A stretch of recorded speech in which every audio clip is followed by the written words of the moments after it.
I think I would be a really great peer advisor because I am just so excited and passionate about this place.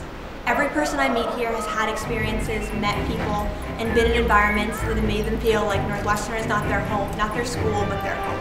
For me, I found that passion through Project Cookie.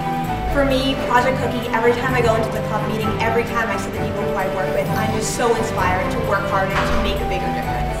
Every time I walk up and down Sheridan Road, I'm sitting in Norris, or anywhere on campus, I am just so excited by the people I'm around with. I genuinely care about helping future Wildcats find that same passion here.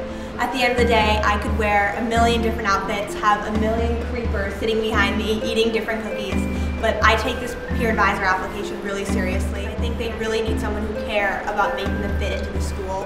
And so I think that I would really appreciate if you would pick me as a peer advisor to help the class of 2017 be better than ever before.